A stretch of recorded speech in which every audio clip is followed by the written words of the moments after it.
Metro 2035, Dmitry Glukhovsky, Chapter 11. Debris. They shouted something to him as he ran up the escalator, but Artyom didn't look back even once. What if they were afraid to shoot him in the back, but they would shoot him in the face? Now he was up by the turnstiles and the ticket offices, at the spot where he had chosen his route to the theater. There was a dull rumbling down below, as if somewhere deeper down than the metro, the earth in which men had pierced their holes was coming to the boil, as if lava was eating through its thin crust in order to take over the stations and the tunnels, as if. But in fact, it was a war being fought at Teatralnaya, a war that Artyom had given the order to start. Maybe now that idiotic director and his star whore had been killed down there. Maybe they were dying at that very second. But Artyom had come out alive again. He sat down and stayed there, perched on the cold steps, although he had to go, get out of there before the war rose up, before it came splashing out of the craters of the escalators and scalded him. He simply couldn't go on just yet. He had to wait just a little bit. After Umbach, after those horrors in the basement, after Svinolop, after the condemned prisoners in the cells, after Umbach again. He just needed to stay here for a little while, sitting on the cold surface, and listen to the echo of what was happening down there without him. He remembered about the handcuffs, stuck the little key into them, and tore them off. He was shaking, and then it passed. He walked up from the turnstiles to the exit, pushed the door, and it was only when his chest, legs, and cheeks were caressed by the wind that he realized he had come out without the protective suit. On the surface, without a suit. He mustn't. He had already breathed too much of the vile muck as it was.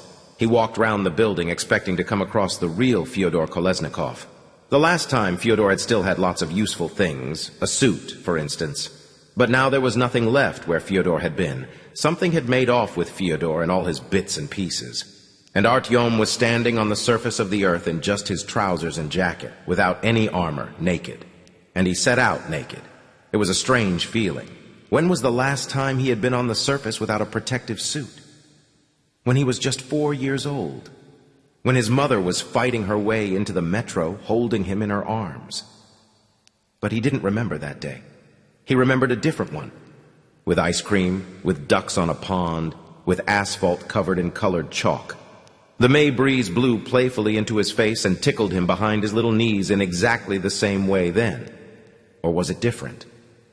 And now that wind grew stronger, swooping down to Artyom from the sky and ran, singing, along the side streets hidden behind the smart facades, flying towards him, washing over his face.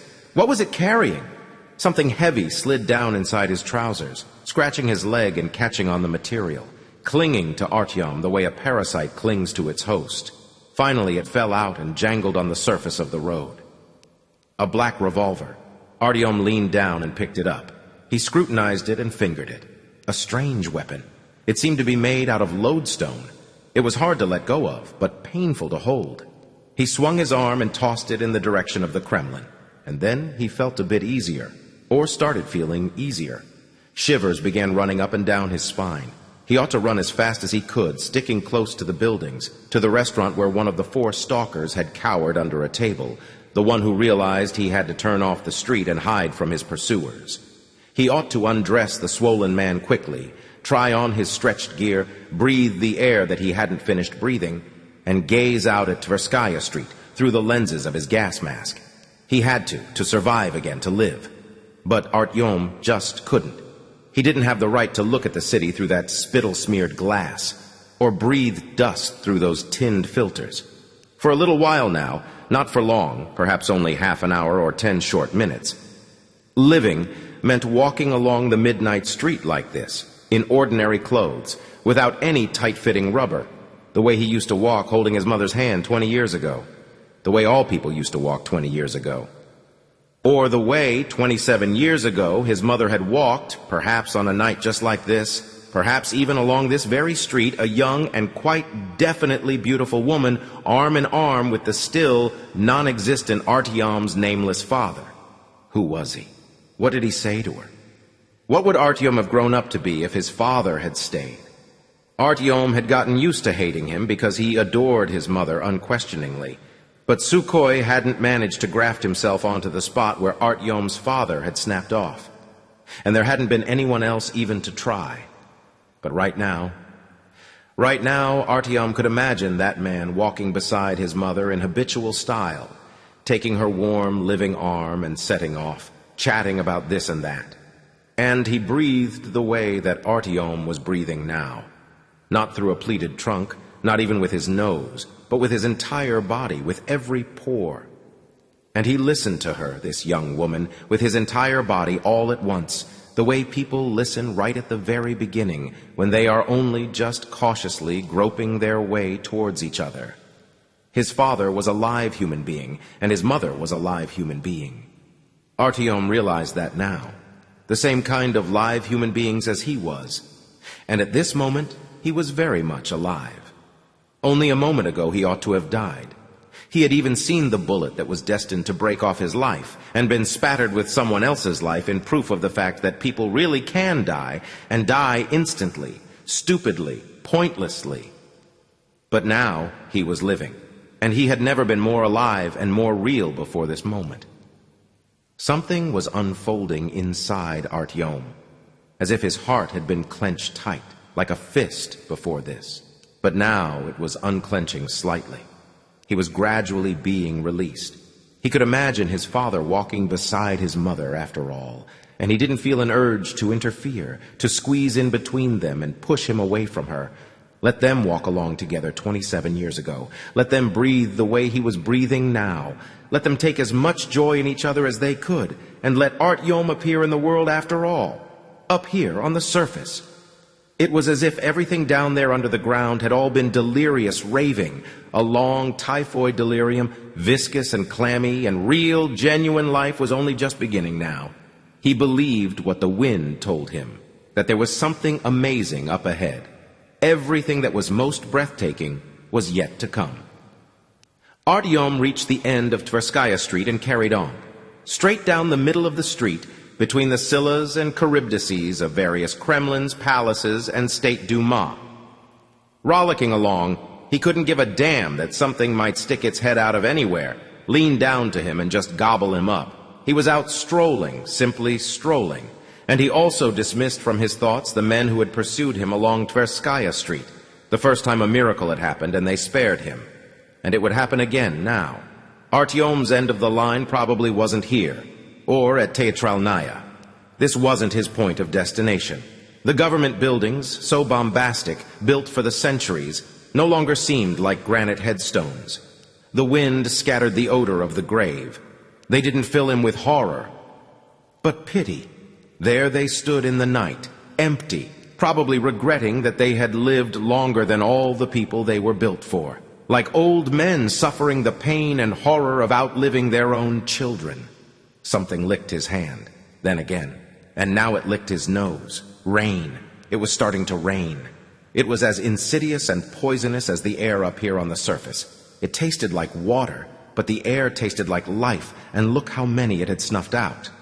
Of course, Artyom mustn't walk along naked in this rain, but he strolled on and for some reason even felt glad. He even slowed his stride. He wanted to get soaked. Rain. Artyom stopped, threw his head back and offered his face to it. And suddenly, he had a vision. Streets with incredible giants strolling along them in brightly colored clothes. White pot-bellied airplanes flying low just above the rooftops. Not real-life airplanes, but airplanes imagined by someone. Instead of the flat aluminum struts that genuine planes use to cling to the sky, these had transparent, fluttering wings, like dragonflies, maybe? And they didn't hurtle along, they floated. Cars, not these rusty tin cans stuffed with dead bodies crammed into them like sardines, and not what they used to be like before, but funny tiny little carriages, exactly like the carriages in the metro, but with places only for four.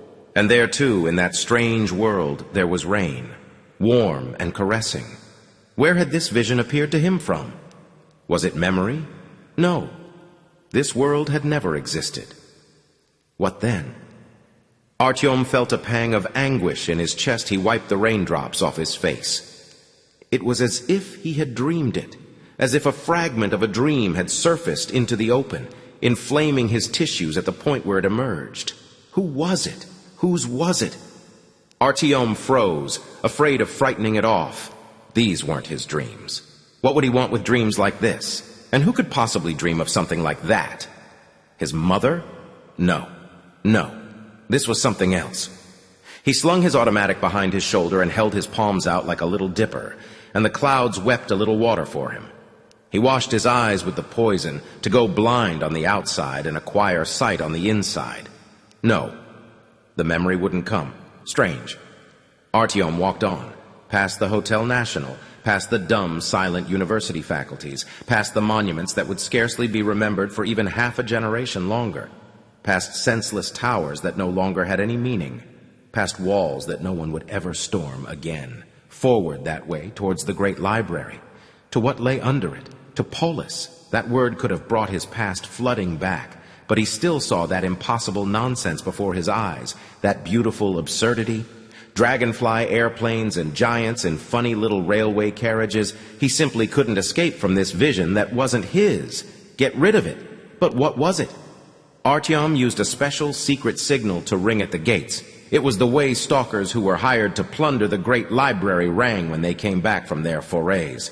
Sometimes they stood at these gates and rang with their left hand, because their right hand was holding up the intestines tumbling out of them.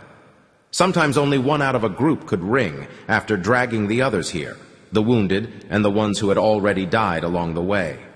Sometimes there was only enough strength and blood left in the viscera for a single tricky ring.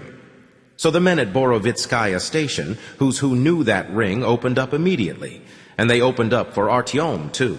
Even the men who moved aside the sliding door in the hermetic gate, intending to expose themselves in the vestibule of Borovitskaya for no more than a minute, were swaddled in tarpaulin and rubber. They knew the risk they were taking. And through their gas mask portholes they looked at Artyom, soaking wet from the rain in nothing but dark-soaked trousers and a jacket that clung to his body, as if he were a prodigy, a savage, a suicide. They pointed their guns at him and frisked him. They took his automatic. They brought over a radiation monitor and let it take a sniff at Artyom. The monitor flew into hysterics. Artyom stood there with his hands up, smiling. "Can you talk?" they asked him. He caught and shot the one who had asked. A little green elephant with its round lenses steamed up in amazement. "Can you talk?" the little elephant repeated slowly. "Call Miller at Arbat. Tell him it's Artyom. Have you got any documents? Tell Miller, say it's Artyom. He knows."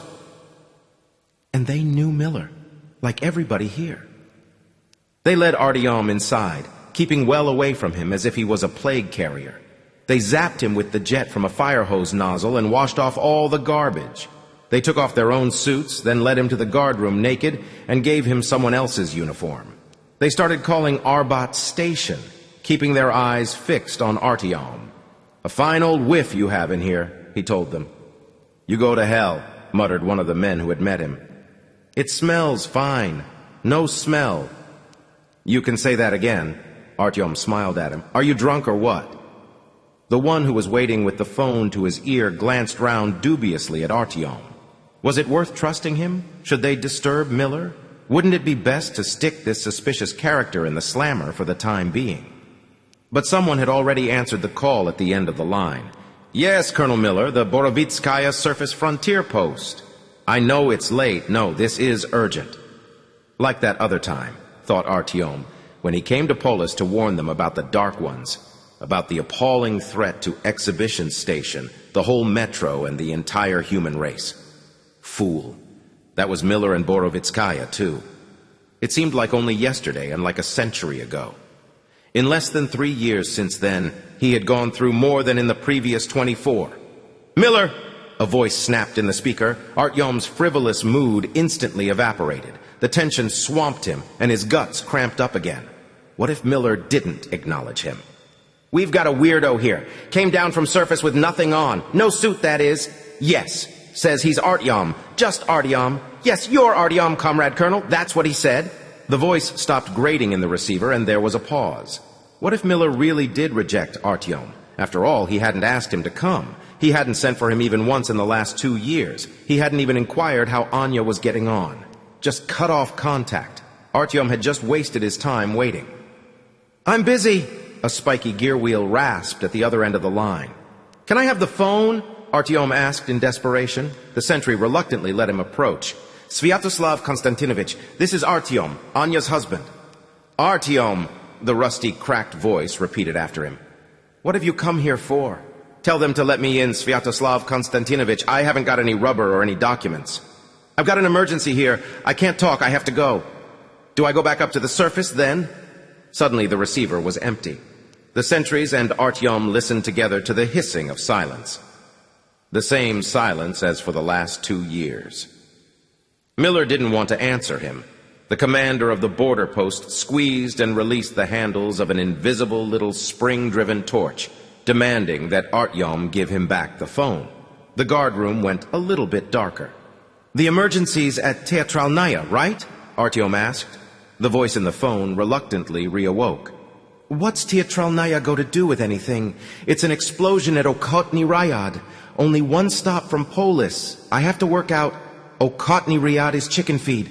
I've just come from there." "What the hell? Don't you know anything about Teatralnaya yet? About the invasion? Haven't they told you?" "What invasion? What are you babbling about?" "Tell them to let me in. I won't talk on the phone, but I'll tell you." There was a thud. Miller had put the phone on the desk. Artyom caught what he said to someone else. "Anzor, what's happening at Smolensk? Have they moved out?" "Yes, we're going. Take Letyaga. Follow me in 1 minute." Artyom clutched the heated plastic tight in his hand. "Sviato!" "Okay. Give the phone to the watch officer. At the library in 10 minutes. Polus." There were stations in the Moscow metro that were well-fed, even prosperous. Not many, but there were some. Compared with the destitute, wild, or abandoned stations, they seemed like heaven. But compared with Polus, they were pigsties, even though they were well-fed. If the metro had a heart, that heart was here, in these 4 stations. Borovitskaya, the Alexander Gardens, the Lenin Library, and Arbat, linked together by the blood vessels of their pedestrian passages. This was the only place where people didn't want to give up on who they used to be. Pompous university professors, scholars of wild and woolly sciences, stupid bookish people, and performers of all kinds, apart from street artists. At the other stations, the same fate lay in store for all of them. To eat shit. Nobody needed these pampered drones. In the new world, their sciences didn't explain anything, and nobody had any patience for their art. Go and clean mushrooms or guard the tunnels. Or you can turn pedals, because in the metro, light is simply light, and everybody here has enough knowledge already without you. And don't talk too fancy. Don't put on airs if you don't want to catch it hot. That was how it was everywhere, except Polus.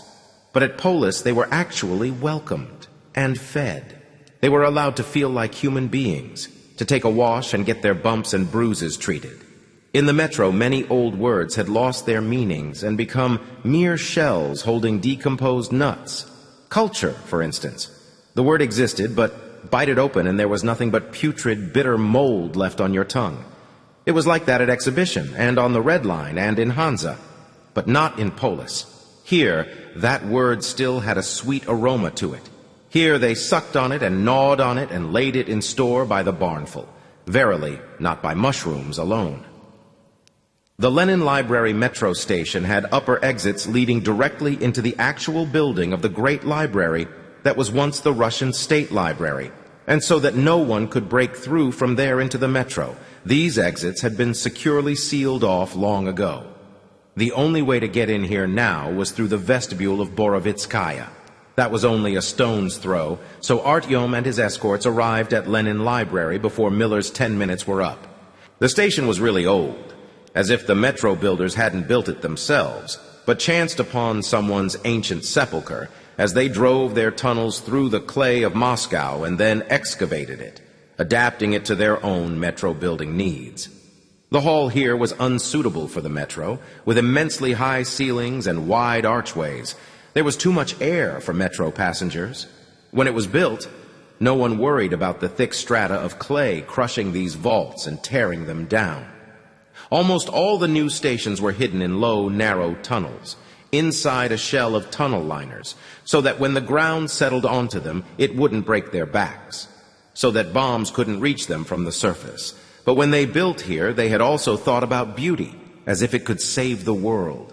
The lighting here was glaring. Every last one of the lamps, those white spheres hanging from the ceiling 2 stories high, was ablaze. It was a waste, a feast in time of plague. People had no need for so much light, but here they let it blaze unsparingly. The magic of Polus was simply its ability to give outsiders the feeling, if only for one brief hour, that they were in the old world that had disappeared. And like everyone else, Artyom squeezed his eyes shut for a second, and for that brief second he bought the illusion. And then that picture from someone else's dream flashed before his eyes, the city that never was, up on the surface. Something somehow reminded him of it.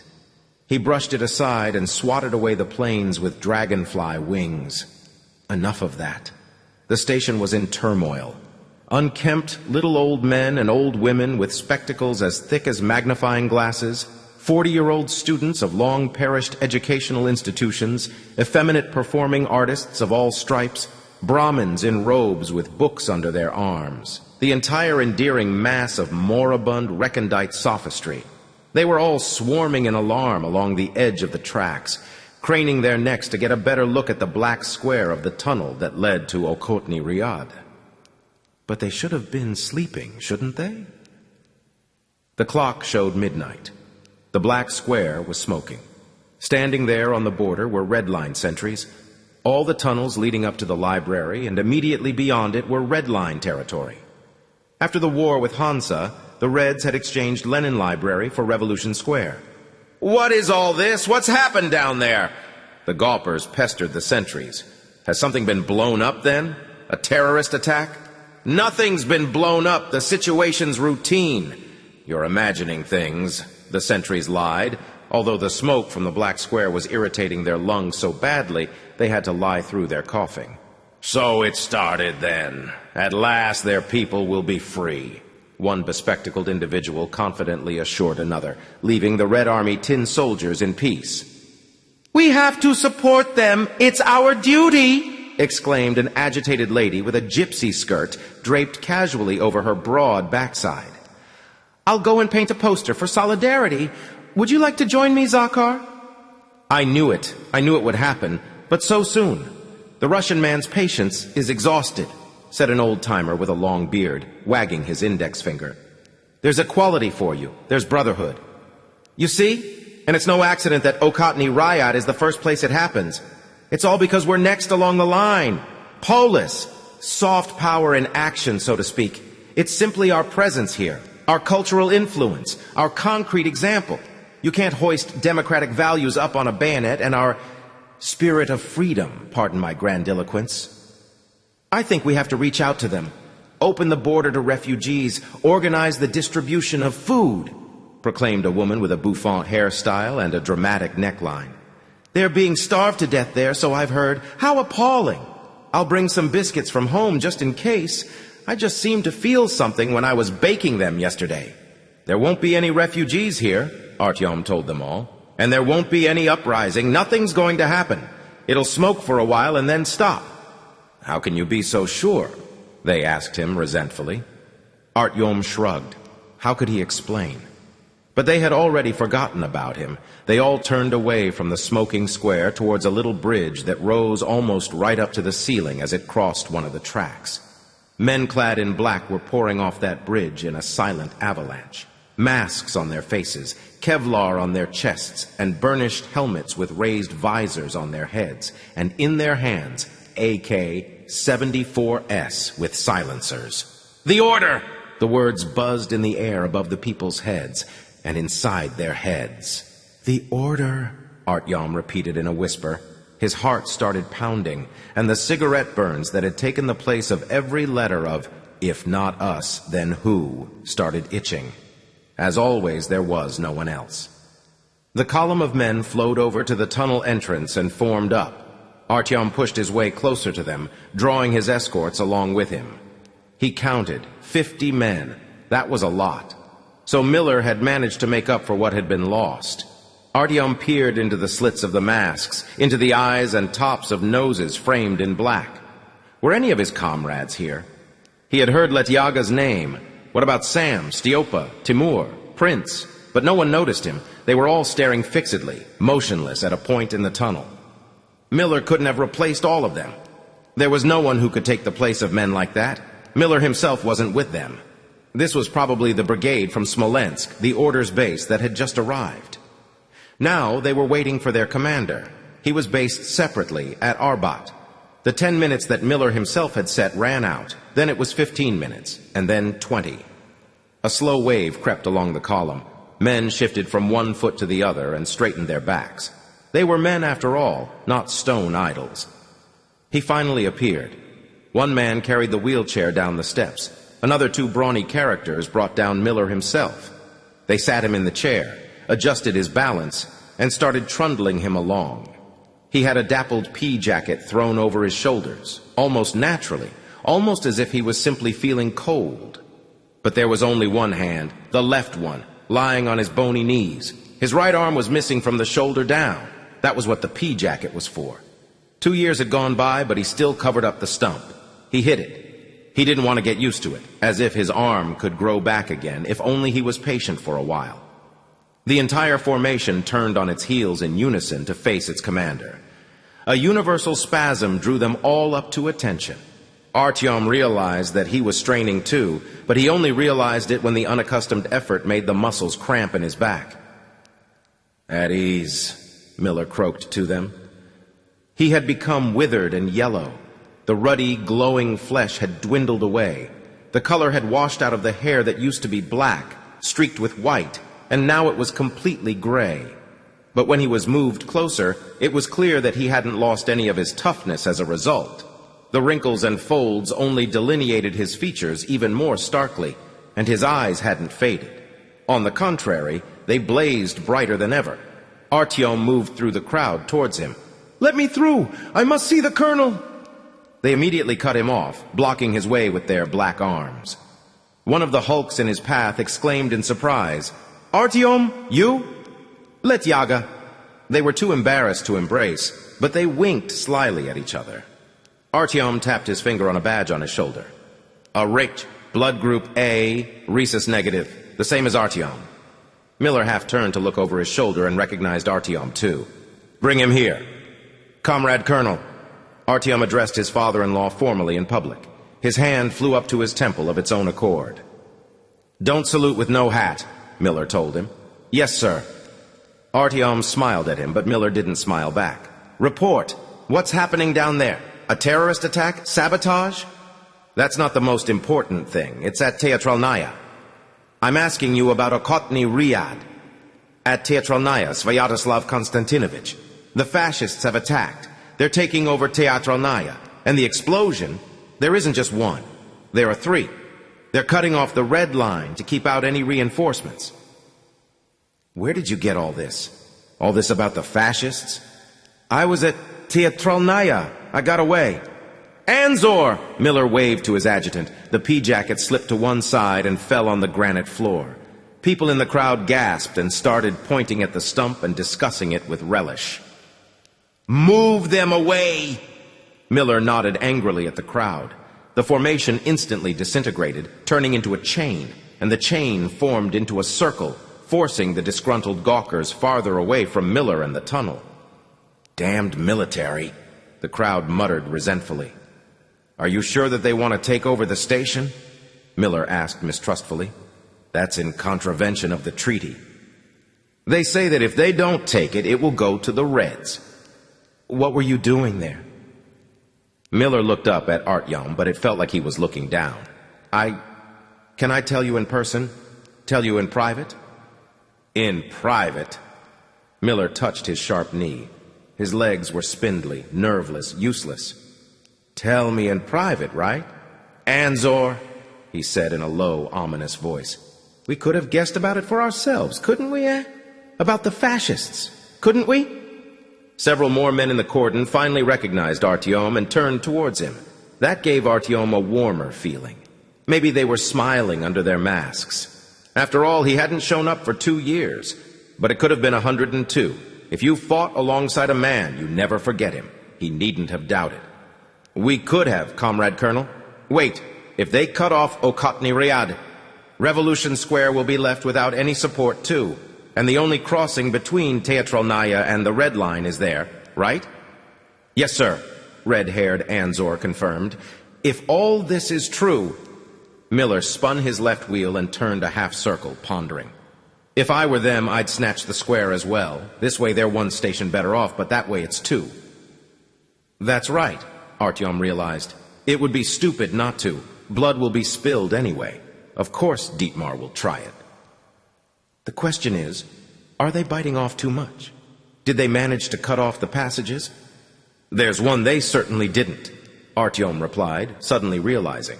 Well, that means the Reds will throw their forces in and try to take it back. And what's that? A large war just one step away from us, from Polus, and on 3 sides at once. He raised his left hand and started bending down the fingers one by one. Revolution Square is next down the line from our Arbat. Okotny Ryad is just one stretch of line from here, the library, and Borovitskaya is one stretch away from the Reich at Chekhov. It'll get to us. The only question is when. Tomorrow, the day after tomorrow, or in a week? Miller surveyed his soldiers.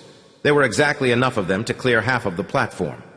Leave half of them here, he ordered Anzor. Take half to Revolution Square. And he trundled off lopsidedly towards the steps.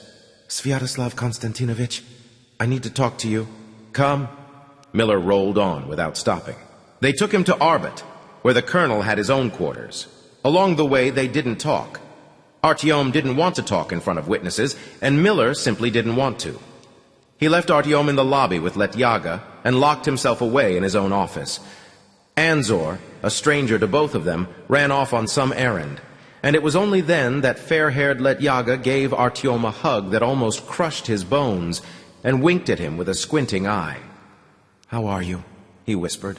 "I'm missing it all," Artyom confessed. "Won't he take you back?" Letyaga nodded at the door.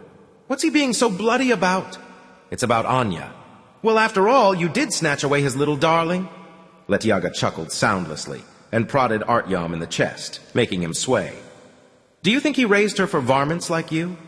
And how are you getting on?" "They recruited a lot of new guys. After the bunker..." Their eyes met for a moment, and they paused. "Yes, he doesn't answer. He's cut himself off. Withdrawn. Won't talk to anyone. We'll find him, Alexei Felixovich, and deliver him." "Understood. Yes, sir." The words barely crept through under the door of Miller's office. A brief flash of thought. Who was Miller reporting to? Some Felixovich or other? Miller! To cover his own awkwardness and avoid giving the impression of eavesdropping, Artyom asked, nodding at the closed door. "How is he?" "Well, now..."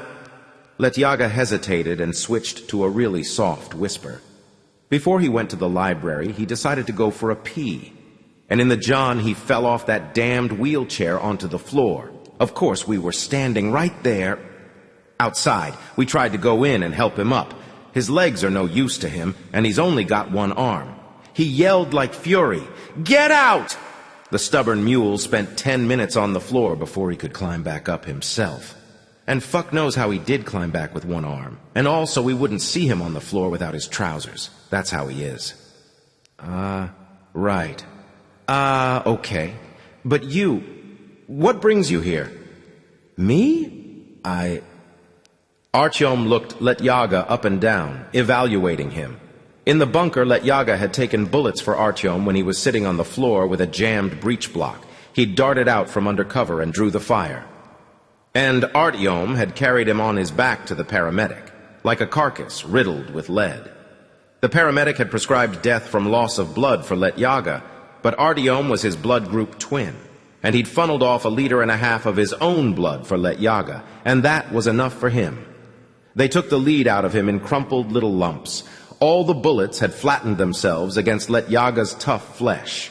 So since then, he had literally been carrying inside himself 1.5 liters of blood that Artyom had lent him. He kept meaning to pay it back. "I was looking for a radio operator at Teatralnaya." "What radio operator?" Letyaga asked cautiously. "There was this guy there. He said he'd found survivors, people apart from us, somewhere up in the north. It's a strange story. Do you how many times I tried to do that, pick up a signal? Nothing. A waste of time. But this guy... So, well, Letyaga nodded to him, compassionately, sort of. Oh, go to hell! Artyom laughed and jabbed Letyaga in his rock-hard belly. Artyom! A voice shouted from behind the door. Act like you're sane, said Letyaga. Maybe he'll take you back. We miss you here too. Asterisk. It was a large room, a perfect match for its occupant. Miller had driven in behind a wide oak desk cluttered with papers. After driving in, he adjusted the pea jacket and the wheelchair was invisible, as if there was just a man who was feeling chilly sitting on a chair. The office wasn't heated, that was all. Letyaga! Miller barked through the doorway. I need 3 men, volunteers, to take a little envelope to the Führer. One of them is you. Go find the others. All the walls were covered in maps with little flags and arrows, lists of names with marks after each one, duty rosters. And on one wall, a different list, a special one, long, with a little shelf under it and a little faceted shot glass on the shelf, half filled with a something murky white, as if someone had already taken a gulp of moonshine out of it with a brief grunt. Someone from that special list. But no, it was Miller, commemorating them. In the beginning, he used to commemorate them every day, the old crank. But the sleeve of the pea jacket was still empty anyway. Artyom felt a lump rise in his throat. Thank you for seeing me, Svyatoslav Konstantinovich. Was Hunter in that list, he wondered? After all, he wasn't killed in the bunker. Close the door. Why have you come here, Artyom? Now, face to face, he became harsh and impatient. What are you doing here? And what were you doing there at Teatralnaya? I came here to see you. There's probably no one else to take this kind of thing to, and there I... Miller didn't look at him. He was clumsily rolling himself a cigarette with one hand. Artyom was afraid to offer to help. It makes a strange kind of story. Basically, I'm almost certain that... Artyom filled his lungs right up to the top with air. I'm almost certain that we're not the only survivors. Meaning? At Teatralnaya, I found a man who managed to pick up a radio signal from another city, apparently Polar Dawns. That's somewhere near Murmansk, I think. He talked to them. Up there, it's possible to live. And there are reports that people have come to Moscow from outside, probably from there, from Polar Dawns. They showed up at Cherkizovo on the Red Line. They told people there where they were from. But then the interesting thing is they were all picked up immediately. According to reports, that is, he clarified. Who picked them up? The KGB. And then they started arresting people who'd seen them, and even people who only told others about the story. And apparently they sent them to the Lubyanka. In other words, it's all really serious. Do you understand? No. Artyom smoothed down the brush of bristles on his head. No, Miller repeated. But haven't you had any reports about people from Polar Dawns, from your own network? Maybe the group that reached Cherkizovo wasn't the only one? Where's this radio operator of yours? Where is he now? Miller interrupted. He's dead. He was shot by the Reds. They showed up at Teatralnaya and took him away. The KGB and... Artyom paused, piecing everything together. But it was him they came for. Him and not me. He said there was briefing material from Central Office about him. So they didn't have the faintest idea about me just then. Who? What? Miller lit up and puffed. The smoke went into his eyes, but his eyes didn't water. The smoke was too heavy to rise up to the ceiling, and it hung in a cloud above the colonel's head. What if they know about Polar Dawns? What if the Red Line already knows? And they're trying to keep it all secret? They're taking out everyone who finds out about it, who talked to them, to those others, finding them, and... Right then, Miller wafted away the smoke and immediately started producing more of it. Right. I'm very interested in the Red Line right now, because at any moment they'll be at war, or maybe they already are at war with the Reich. Can you even imagine what that will mean? Teatralnaya is about to turn into a meat grinder, and the entire metro will get sucked into it. And that, Artyom, that requires serious thought. From me. As the commander of the Order, I have to think about how to stop these lousy bastards from ripping each other's throats out, how to protect Polus from them, our entire intelligentsia with their eyeglasses and fancy bathrobes. And at the same time, he jerked his chin upwards towards the spot where the white monolith of General HQ towered above Arbot Station. And at the same time, protect all those pensioners who are convinced that they won the final war and are the only defenders of our homeland, our entire magical game reserve, our entire metro. I'm against the Reich, and I'm against the Red Line. Do you know how many men there are in the Iron Legion and in the Red Army? And you know how many I have? 108 soldiers, including the orderlies. I'm willing. Permit me to rejoin the ranks. Ah, but I'm not willing, Artyom. Why would I want a man here who wanders around in the rain in just his shirt? Why would I want a man here who sees incredible conspiracies everywhere? Has anyone contacted the Martians? Sviatoslav Konstantinovich. Or those dark ones of yours, maybe, eh? Don't you really give a damn? Artyom exploded. All this underground hustle and bustle. Let them do it. It'll just be one bunch of scumbags devouring another. There isn't enough space for them here. Or water. Or air. Or mushrooms. You won't stop them, and you'll lose half of our boys again. You'll lose them all. What will that achieve? What will it decide?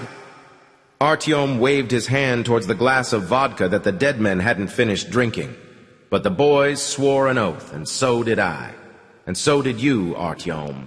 If we have to lay down our lives to save this lousy fucking place, then we lay down our lives. And don't you go flinging them in my face, you young punk. I came out of that bunker a worm with one arm. You came out all in one piece, and for what? So now you can destroy yourself with these expeditions of yours? Have you thought about your children? About what kind of child you'll have after this little shower of rain? About what kind of child my daughter will have? I've thought about it. In a pig's fucking eye you have. And have you thought about whether it's possible to leave and go somewhere else? Go back to the surface. Take all of these outside. If there's even just one suitable place up there, a place for us, up there, on the surface, walking in that rain today, I felt like a human being. Up there. I don't care if I do croak after that. Then I came down into this stench of ours. I want to go back. It's not only the Reds and the fascists who have turned into animals. We all have. These are caves for cavemen. We're turning into cavemen. You left your arms and legs in the bunker. In the next war, maybe it will be your head. And who'll take your place? Who is there to do it? There isn't anyone. If there's somewhere to go, anywhere at all, we have to leave here. And now I'm telling you, it seems like there is. And maybe the Reds know about it. You know what, Artyom? Miller's voice gave out and he started croaking. I've listened to you. Now you listen to me. Don't disgrace yourself and don't disgrace me. The men know whose daughter you married. And all this raving drivel comes right back to me. Do you understand that? Don't even think of telling drivel. Then why bother to waste everyone who saw and spoke to those people? Those others. Artyom! My God, fuck it. What the hell did she see in you? Can she really not see it? Not see what? Artyom asked quietly because there wasn't enough air to ask loudly. That you're schizoid. It started with the Dark Ones, and now it's carrying on with this conspiracy. Those Dark Ones of yours have eaten your brains out. I suppose you've made your confession to her all about the Dark Ones, about how we shouldn't have hit them with those missiles, how they were really goody-goodies, angels here on Earth, the ambassadors of God, mankind's last chance of survival. And we should have just talked to them, let those brutes get inside our heads, relaxed, and enjoyed it, like you. Said Artyom. Let me tell you this. Yes, I told you all that, and I'll tell you it again.